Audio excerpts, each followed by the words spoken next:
Hi, welcome to the Product Momentum Podcast, a podcast about how to use technology to solve challenging technology problems for your organization. Well, hey, Sean, how's it going? It's going good, Paul. I'm excited to have Ken Sandy on. Ken is a brilliant thinker. I think he's captured a really great snapshot of where we're at in the community today and how product managers can improve. Until we heard about him for the pod here, I hadn't heard much about him, but then I went out and did my homework, read his book. His book is incredible. And we really have this opportunity to dig deep on it, and I'm excited to share it with the audience. Yep, put your thinking caps on. Here we go. Well, hello, product people. Welcome to the podcast. Today, we are excited to be joined by Ken Sandy. Ken is a senior technology product management exec from the San Francisco Bay Area, including online education companies, Masterclass, and lynda.com. He's pioneered the first product management course offered in the engineering school at UC Berkeley, which has over 400 alumni practicing in the industry. And most recently, he's released the influential Product Manager, How to Lead and Launch Successful Technology Products, a guide to navigating the challenging collaborative aspects of the product manager's role. Ken, we're so excited to have you. I'm very excited to be here. Thanks for having me. Yeah, to get things started, I'd like to start with an overview of some of the foundational aspects of the book. When you describe the book, you've often talked about how there was a lack of literature when you started looking around for how to be a product manager. And even though the book is a lot of practical tips on how to begin your journey as a product manager, I found it seems to be almost a written history of the practice over the past 15 or 20 years. Really? So can you tell us, what are some of the things that you learned as you were writing this labor of love? Yeah, absolutely. Well, to start with, look, there are plenty of books on product management, and there's lots of really amazing blogs and lots of great thought leaders out there. What I noticed, though, was that we talked a lot about influence as a key skill that product managers have. And when I was really trying to dig into that, I was interested in exploring, like, how do I actually teach that? How do I coach that? Or how do I apply that? If I'm a more junior product manager, how would I actually think about where to start?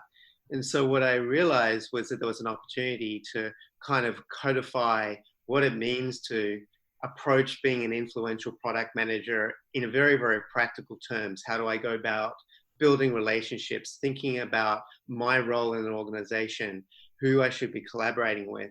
And throughout the product lifecycle, what are the specific activities that I could undertake?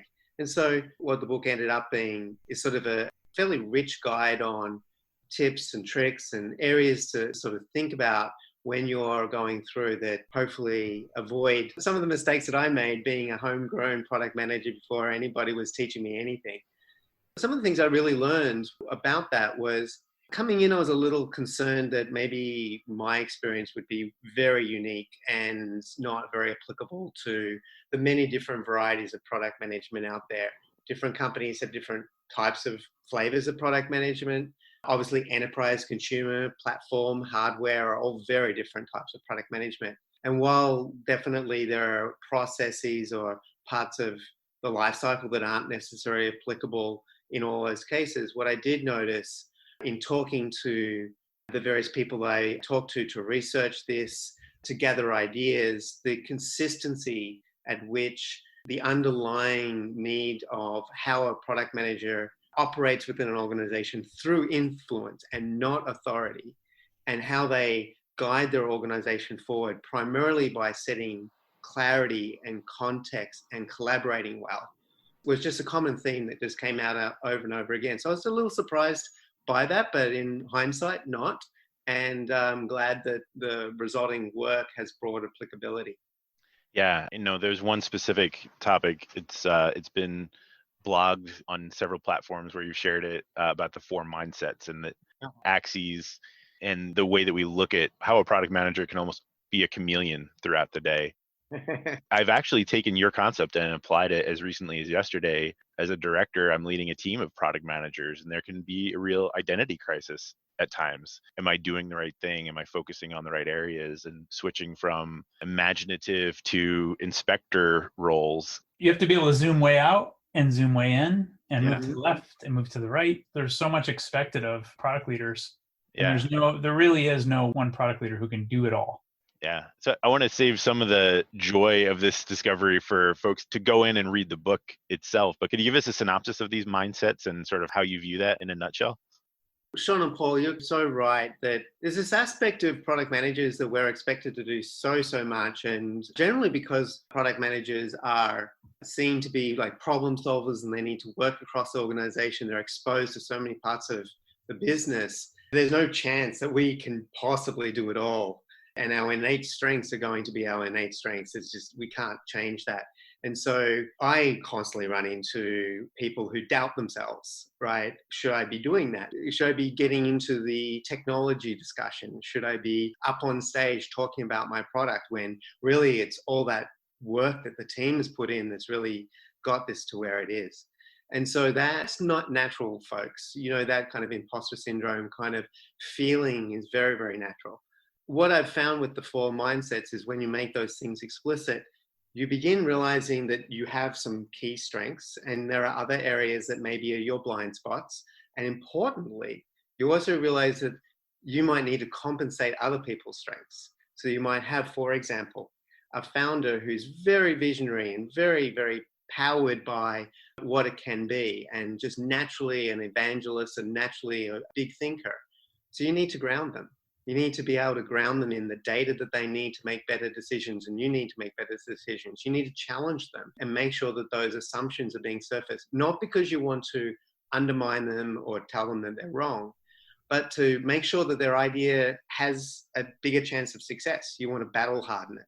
So in terms of the framework, it's pretty simple, but it's worth going and looking at it because I think it pretty quickly kind of shows itself for what it is, which is a very simple 2x2 matrix framework. But on one end of the scale, imagine on the horizontal axis, you've got this on one end, this imagining the possibilities. Is that very much being out there and suspending the reality and the everyday and thinking what could be, what are the different kinds of ways we could tackle problems. And then on the other end of the scale, you have to be grounded in reality and inspect what you have, the data you have, the reality of what it's going to take to get things done. And then cross that with another kind of vertical axis. And on one end of the extreme, you have this divergent thinking of the possibilities, the broadness. You don't constrain your thinking. But on the other end of the scale, you need convergent thinking because you're not going to have focus otherwise. You're not going to be able to really zero in on and get to the level of details that you need. Now, when you overlay those 2 axes, you end up with basically 4 quadrants. And the 4 quadrants I like to call explorer, analyst, challenger, and evangelist. And all of that work is valid for a product manager, every one of those things. Now, it doesn't mean that you're going to be great at it, but it does mean you shouldn't steer clear of it. You want to kind of get in there to really make sure that you're practicing those techniques, getting better at them over time. But if you don't do it, no one else is going to do it for your product. And so go for it. Really try to actually embrace those different. I can describe that just a little bit more about each of those mindsets, just so you understand kind of what I mean in sort of tangible terms. On the explorer side, imagine that you're in a situation where you really want to discover new possibilities, discover new customer problems, seek out and embracing new ideas. How often do ideas just seem distracting to us initially? But we should be welcoming those and welcoming them wherever they come from, some stakeholders, junior engineers, even customers.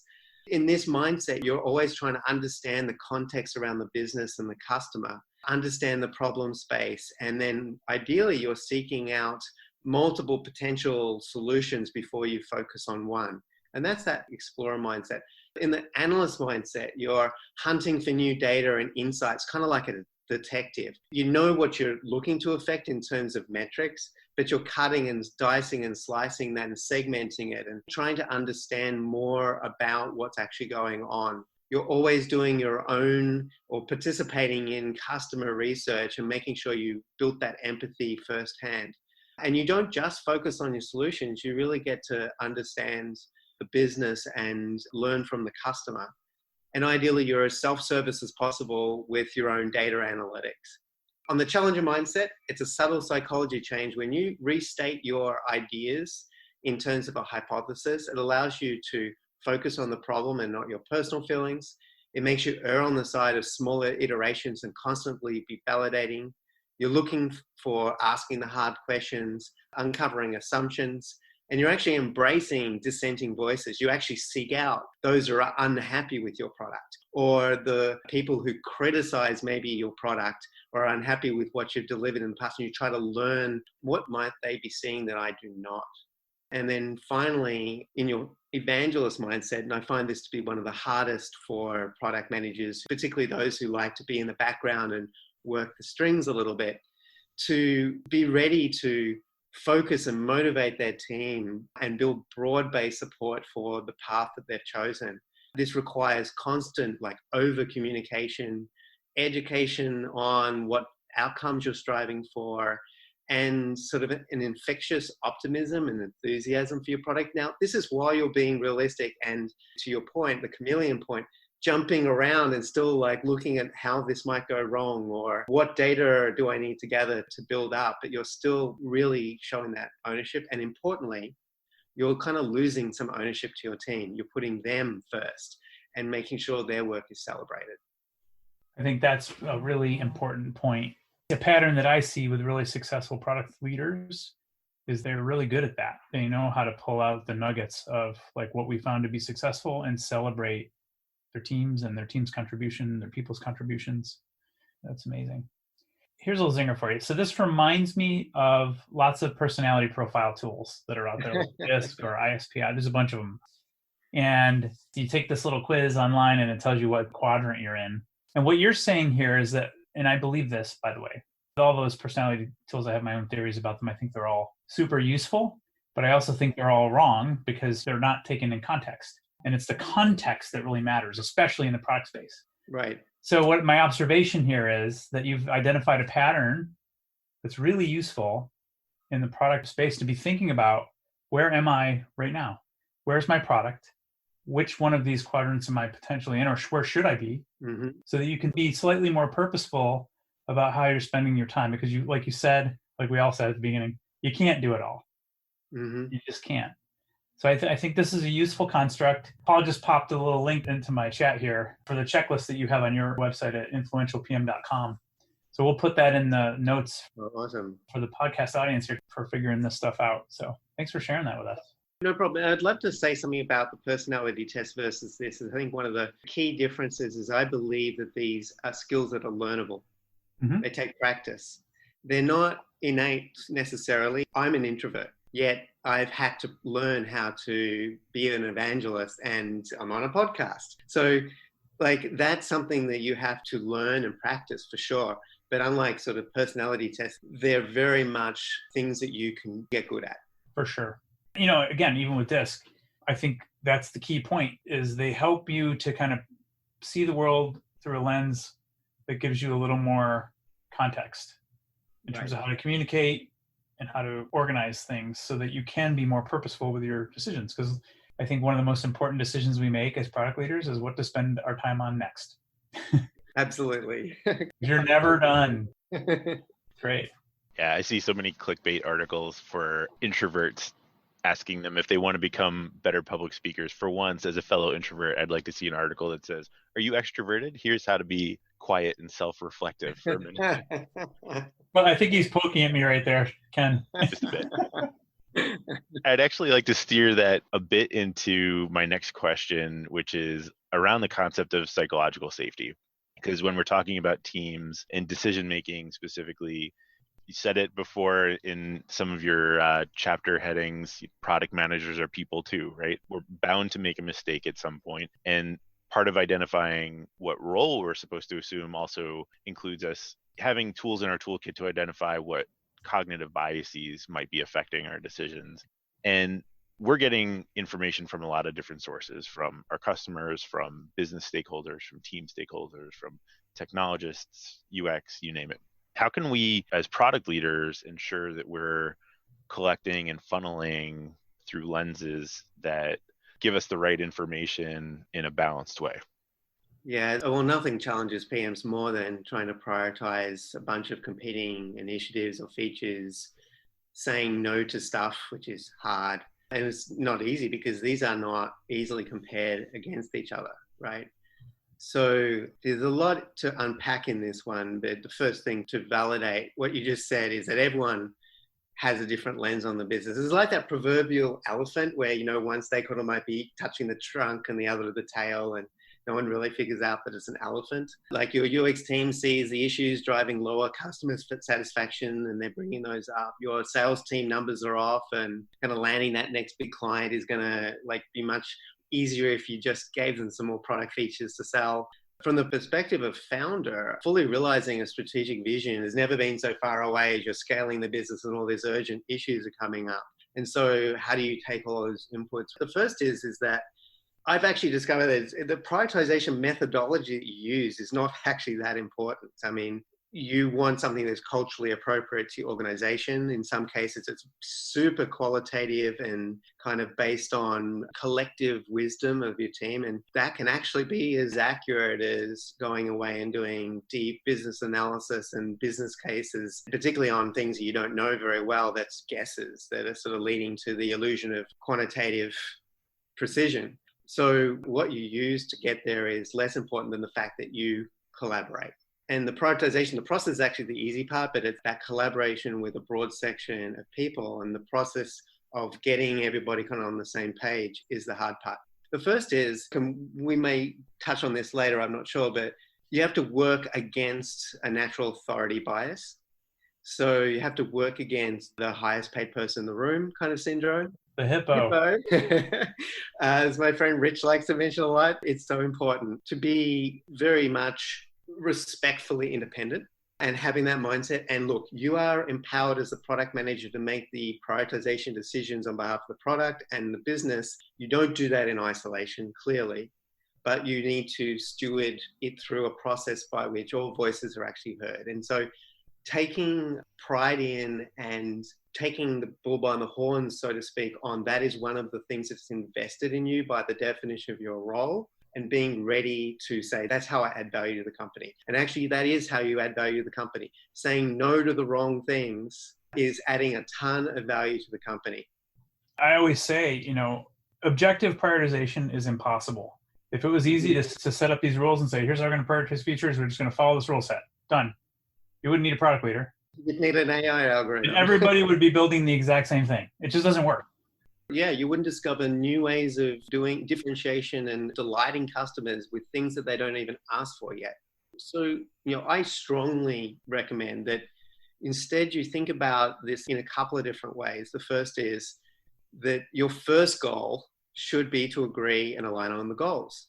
You're never going to get consensus. That's the other thing you got to recognize. Never going to get that. But if you can get the discussion around and abstract it away from specific requests that might be coming in or initiatives to the different dimensions and what are we trying to optimize for in the business right now? So revenue, margin efficiency, customer satisfaction. Are we going after some strategic goals? Do we have some specific milestones in our business that we need to really be cognitive of? Now, none of those are going to be force ranked necessarily, and the answer might be we want a bit of all of those. But you want that conversation to collaborate and align around what kind of goals we're trying to optimize for.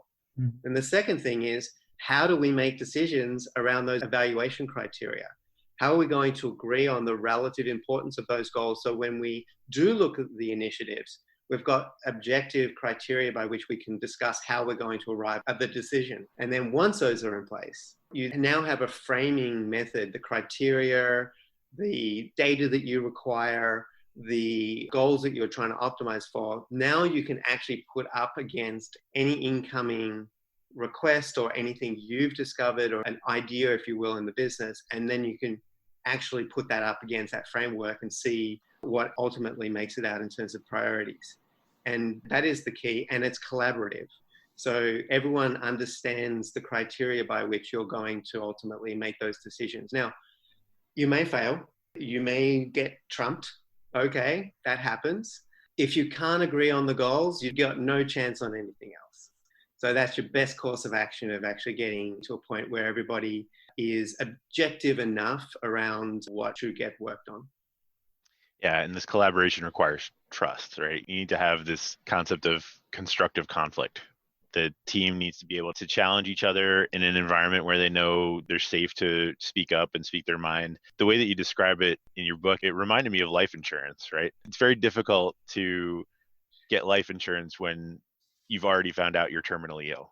If you haven't built up that bedrock of trust, you can't have that constructive conflict. You can't have those moments where there's a bit of tension, where there's some pushback and, ideas get challenged. And I find it's very difficult to maintain, the status quo day to day, getting things done and still keep, a team-based environment. What are some practical ways that we can build trust on our teams? And is it the product manager's job to do that? Building trust on our teams. Well, yes, it's our responsibility to create an environment under which trust can be built within the team. And it's our responsibility to build our own relationships with team members and stakeholders.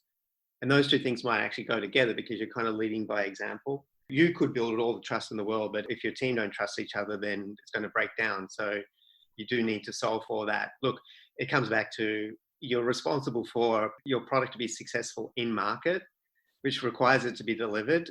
All of those things are dependent on other people. So you need to figure out how to make that work. And that's a big job. So great product managers understand that they own that whole piece, including the interpersonal piece. You should build trust before you need it. I like the idea of maybe being trusted. Trust is something that you lose rather than gain, but I've often found that no, you invest in trust and you have to then use that trust to create environments where it can get uncomfortable.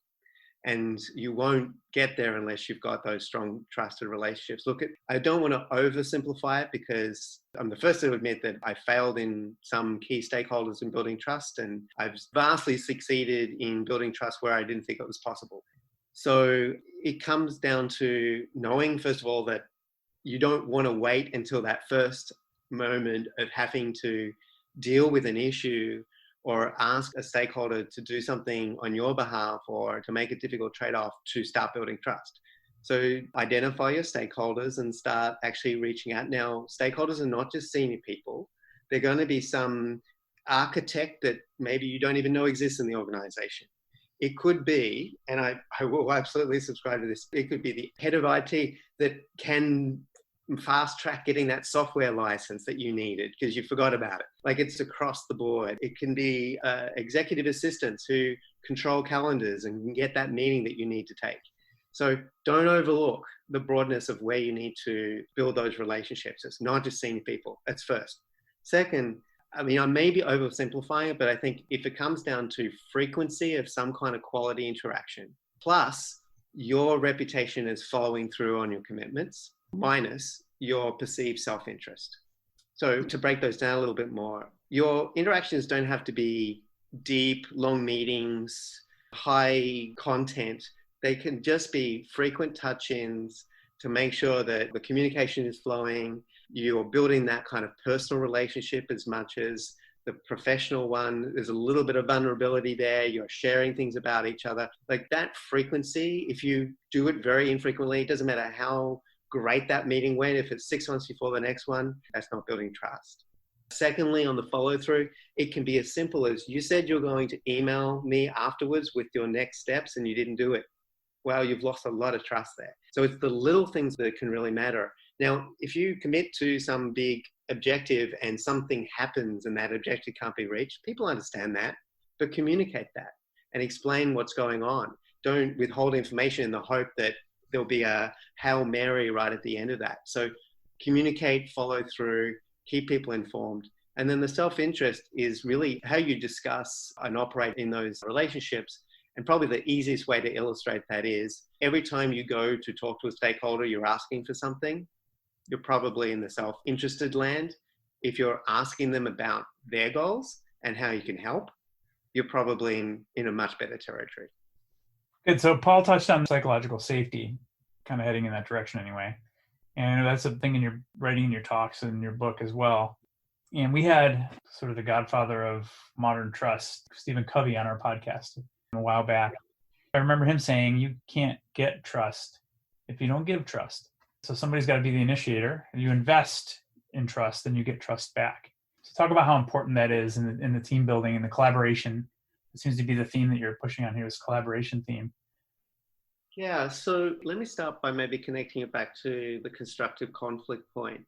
Yeah. So the greatest value interactions are those that quickly identify the points of contentions and get to the decisions that need to be taken. And strong psychological safety, which I'll kind of define a little bit more in a minute, really allows for everyone to put their cards on the table and kind of get down to it. So that trust can lead to that high sense of, I can speak my mind, I can point out what's wrong and what's right, and I'm not taking a personal risk on that, either because I might be speaking truth to power, or my team might think I'm ridiculous because I'm saying something that doesn't sound right or not the way we would have normally thought about it. So essentially, psychological safety is the ability to be kind of wrong, if you will, in an environment. So this is my definition a little bit, but having that environment in which I can be wrong and I'm not going to be ridiculed for it. I can say something and people are going to take it seriously. And more so, they're prepared to share their ideas. And when we talk, we can actually even critique those and give each other feedback about those. And it's okay. It's not taken personally. We're actually really about the ideas and making things better. And we can try to get to decisions.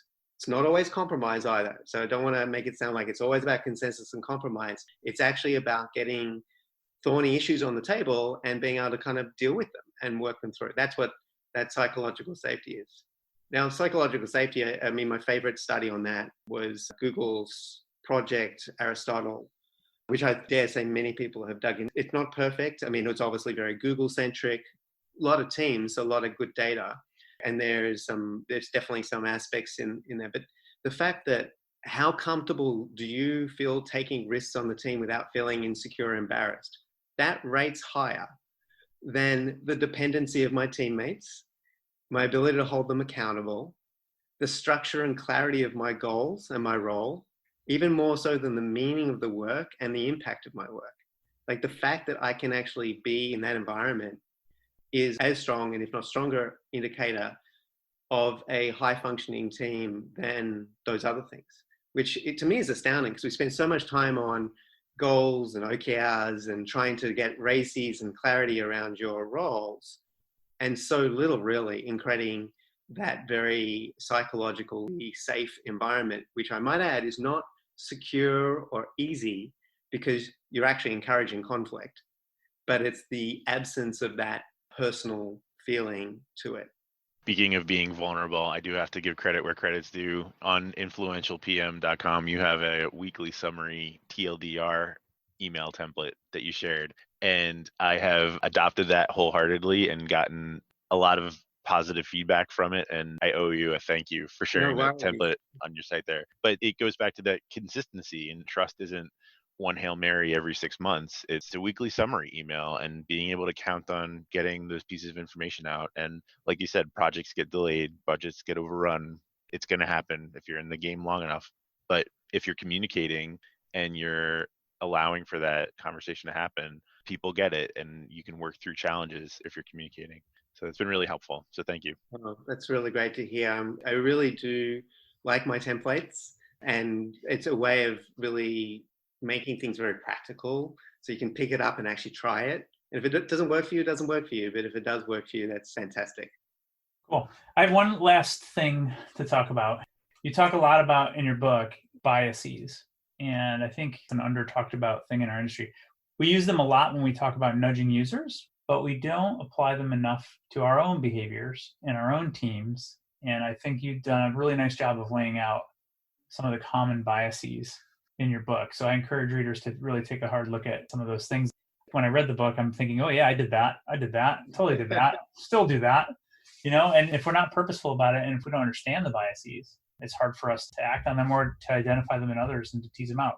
So I think there's going to be a very important skill for product leaders going forward to really dig in and understand the biases that are there, especially things like selection bias or the survivorship bias is a really big one, right? So when we look at our user base, we're basing all of our data on the people that survived. Well, what about all those folks that didn't, Yeah, the tools get better and better, and we get Yeah. more and more data from our existing user base. We're actually getting even more survivor bias over time. So as the tools are actually getting better, we're actually getting worse at certain things.